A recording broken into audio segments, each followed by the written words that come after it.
હું આર્મીની ભરતીમાં ઓછામાં ઓછા લગભગ 5 કે 6 વખત તો પહેલો નંબર આવ્યો હતો, અને એક વખત બીજો, એક વખત ત્રીજો અને એક વખત ચોથો. આમ કરીને મારી 8 કે 9 ભરતી થઈ હતી 2009થી કરીને 2015 સુધી. પછી તો હવે વર્ષમાં એક માંડ ભરતી થાય છે. ત્યારે અમારી 9 ભરતી થઈ હતી. એમાં હું 2 વખત મેડિકલમાં પણ પાસ થયો હતો, પણ ત્યારે લેખિતમાં ધ્યાન દેતો ન હતો. પણ લેખિતની હું સલાહ નથી આપતો, કારણ કે લેખિતમાં હું પણ ફેલ થયો હતો. પછી મેડિકલમાં 4-5 વખત મેડિકલમાં ફેલ થઈ ગયો હતો. અને શરૂઆતમાં પહેલી ભરતીમાં દોડમાં પણ ફેલ થયો હતો. તો આપણે દોડમાં પહેલો નંબર આવતા હતા, 5 વખત પહેલો નંબર આવ્યો. એટલે મને કોઈ સલાહ પૂછવા આવે કે મારે દોડવું છે, પણ હું 6 મિનિટમાં દોડી નથી શકતો. તો એક સિમ્પલ ઉદાહરણ છે કે તમારી પાસે ફોન છે, તમારી પાસે એમાં 100% બેટરી હોય તો એ વધારે હાલે, અને 50%, 40%, 60% હોય તો ઓછો હાલે. એટલે તમને આર્મીની ભરતીમાં પાસ થવું હોય તો પહેલાં તમને બ્રહ્મચર્યનું પાલન કરવું પડે, અને તમારા માનસિકમાં કોઈ પણ એવા ખરાબ વિચાર ના આવે. ખરાબ વિચાર આવી જશે તો તમારું બ્રહ્મચર્યનું ભંગ થઈ જશે. બ્રહ્મચર્યનું ભંગ થઈ જશે તો પછી તમારી બેટરીમાં, શરીરમાં એટલી કેપેસિટી નહીં રહે કે તમે આટલો દોડી શકો. પછી તો એક વાત છે કે બેટરી ફૂલ 100% ચાર્જિંગ થાય તો વધારે હાલે. એવી રીતે આપણું શરીરમાં પણ ચાર્જિંગ કરવું જોઈએ. શરીરમાં ચાર્જિંગ માટે તમે ચણા છે, મગ છે, પછી એ ખાવાનું. પછી તમારે ગાયનું દૂધ છે, ઘી છે. કોઈ કહે છે કે ગાયના ઘીથી શ્વાસ ફૂલાય, એ ખોટી વાત છે. ગાયનું ઘી તમે 2 કિલોમીટર દોડી આવો, પછી તમારી કેપેસિટી આટલી વાટકી હોય, આટલો વાટકો હોય. હું તો આટલો મોટો વાટકો પી જતો હતો. પછી ગાયનું ઘી પી વળી પાછો તમે 1 કિલોમીટર દોડી આવો. એક દિવસ રોડ ઉપર દોડવાનું, એક દિવસ જમીન એવો રસ્તો હોય એના ઉપર, પછી એક દિવસ ખેતર હોય, ખેડેલો ખેતર હોય, કે પછી તમારા ગામની આજુબાજુ નંદી જાતી હોય, તો એમાં ઓછામાં ઓછા 10-15 મિનિટ દોડવાનું. એટલે તમારું શ્વાસ ગમે તેટલો ફૂલાવતો હોય તો કાબુમાં થઈ જાય. પછી કેળા ખાવાનું. કેળા એટલા માટે કે તમારા શરીરમાં એનર્જી, સ્ટેમિના વધે. પણ કેળા તમે જ્યારે પણ આર્મીની ભરતીમાં જાઓ એના પહેલાં, તમે જ્યારે દોડવાના હો એના એક દિવસ આગળ ને એક દિવસ પાછળ, 2 દિવસ નહીં ખાવાના, કારણ કે કેળાથી શ્વાસ ફૂલાય છે. તમારા પ્રેક્ટિસ માટે હું કહું છું કે તમારો શ્વાસ ફૂલાશે પ્રેક્ટિસમાં, એટલે કેળા ખાવાનું.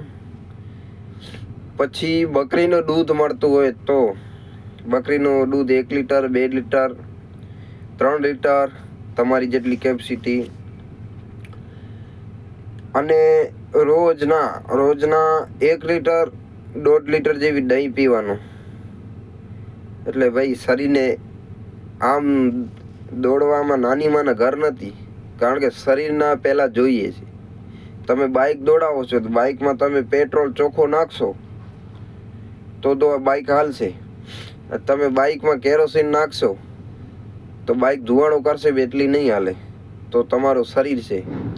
તમે હવે લસણની ચટણી ખાવી હોય, તમને મરચાં ખાવા હોય, ને પછી તમે કહેશો કે યાર મારાથી દોડાતું નથી, તો પછી તો નહીં દોડાય. પછી સરસવનો તેલ હોય કે તિલનો તેલ હોય, તમે કહો છો ને કે અમારા હાથ દુખે છે, પગ દુખે છે, સરસવનો તેલ અથવા તિલનું તેલ તમને રોટલા સાથે ખાવાનું, તલના તેલમાં ઘી નાખીને ખાવાનું, રોજ જેટલું ખાઈ શકો એટલું. અને તલનું તેલ અથવા સરસવનું તેલ પણ ખાઈ શકો છો. અને તમારે જ્યાં ટાંકો બહુ દુખે તો ત્યાં તમને માલિશ કરવાનું.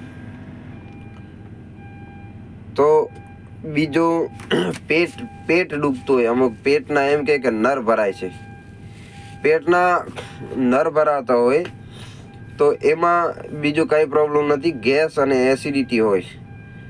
તો એના માટે અજવાઈન કહેવાય, અજવાઈનનું સેવન કરવું. અજવાઈન બપોરના ખાવું, અજવાઈનનું પાવડર કરી રાખવું અને બપોરના સબ્જીમાં નાખીને ખાવાનું. પછી જીરાનું પાવડર છાશમાં ઉપયોગ કરવાનો. તમે જ્યારે પણ છાશ પીઓ તો એમાં જીરો નાખીને.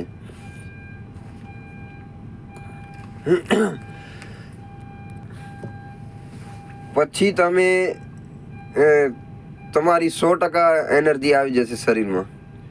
પછી તમે 6 મિનિટમાં નહીં, 5 મિનિટમાં દોડી શકશો.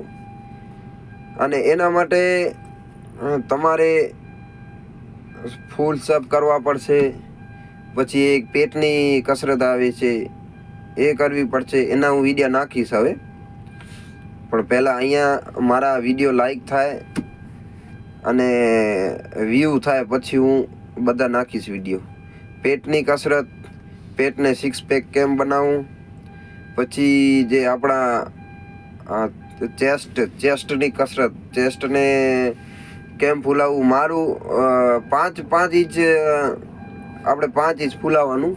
મારું 9 ઇંચ ફૂલતી હતી છાતી, એટલી મેં કસરત કરી હતી. અને આર્મીમાં 9 મહિનાની ટ્રેનિંગ કરીને ઘરે આવ્યો હતો. એની સાથે મેં રેસ લગાવી હતી. તો એનાથી પણ હું આગળ રેસમાં નીકળી ગયો હતો. એટલી મારી રેસ હતી. 2010-12ની વાત છે. તો પહેલાં તમારા શરીરમાં એનર્જી, તમે તમારું શરીરમાં બેટરીની જેમ 100% ચાર્જિંગ કરો. અને પછી તમારું શરીર તમને સાથ દેશે દોડવામાં. પછી તમને દોડ ઈઝી લાગશે. મારે દોડ સાવ ઈઝી લાગતી હતી. અને મારો થોડોક દોડવાનો અલગ તરીકો હતો. તમને જેમ દોડવું હોય તેમ. મારો દોડવાનો એમ તરીકો હતો કે હું શરૂઆતમાં જ ફૂલ દોડતો હતો, ફૂલ સ્પીડ મારતો હતો શરૂઆતમાંથી જ. શરૂઆતમાં અડધો રાઉન્ડ જેટલો ફૂલ સ્પીડથી રહું. પછી બીજો રાઉન્ડ મારાથી 10-15 હું ગણતો હતો છોકરા, કે વધુમાં વધુ મારાથી 15 છોકરા આગળ નીકળવા જોઈએ, એનાથી વધારે નીકળવા ન જોઈએ. એટલે અડધો રાઉન્ડ આરામથી ફૂલ સ્લો મારી દોડવાની એમાંથી થોડુંક ફૂલ, પછી સ્લો આવી રીતે દોડતો હતો. પછી બીજો રાઉન્ડમાં મારી એવી ગણતરી હતી કે 20-25 છોકરા ભલે આગળ નીકળી જાય. એવી રીતે બીજો રાઉન્ડ કમ્પ્લીટ કરું ને પછી ત્રીજો રાઉન્ડમાં બધા છોકરાથી આગળ નીકળવાનું ટાર્ગેટ મારું. ક્યારેક છોકરા એવા પણ આવી જાય કે 3-4 જણા એવા દોડવીર હોય, આપણાથી બરુકા હોય, તો પછી એવું ટાર્ગેટ રાખતો હતો કે ભલે 3-4 ભલે આગળ છે, કોઈ વાંધો નથી. ત્રીજો રાઉન્ડ ફૂલ સ્પીડ લગાવતો હતો. ચોથા રાઉન્ડમાં મારી એનર્જી સાવ ખતમ થઈ જતી હતી અને ચોથા રાઉન્ડમાં મારીને જેમ તેમ દોડી જતો હતો. એટલે 5 મિનિટ ને 19 સેકન્ડ લાસ્ટ મારો રેકોર્ડ છે. 5 મિનિટ ને 19 સેકન્ડ.